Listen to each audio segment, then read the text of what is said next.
G'day. Today I'd like to talk to you about something that I think should be a part of everyone's kit. It doesn't matter whether you travel a lot in the outback like we do, or whether you live or work there.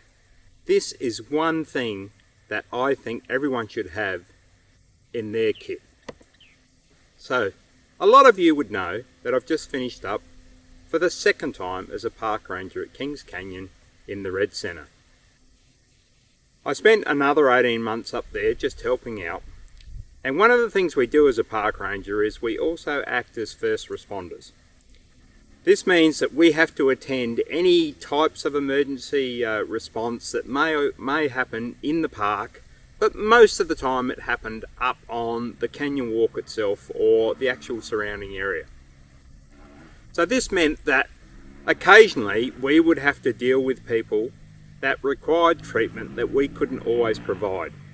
So what did this mean? Well, it basically meant that we had to call the RFDS, the Royal Flying Doctor Service, to come and assist once that we'd reached the patient and we'd stabilised them so that the RFDS could extract them. Now this meant that we had to use all sorts of medical kits that we had at our disposal, and whilst they were fairly comprehensive and quite heavy, they included everything from bandaging right up to defib machines and oxygen.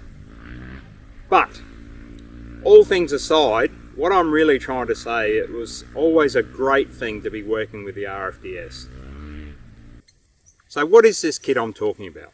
Well, it's the Rescue Swag. I've used one of these for years now, and now this new models came out, I decided that I'd upgrade and keep the other one as a spare. These kits come in all sorts of different styles that will suit your particular activity, whether you travel a lot, whether you live and work in remote areas, but effectively they come in what's called an Explorer pack, an Adventure pack or an Adventure Plus pack, but also a Workplace pack. The Queensland section of the RFDS have taken over the design and manufacture of the Rescue Swag. Anything that you contribute towards the purchase of these Rescue Swags goes towards the RFDS and helping them do their jobs.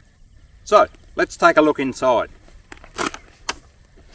They roll open, they're held roughly together by a bit of Velcros, and then they have these big zips that go right the way around the actual bag itself.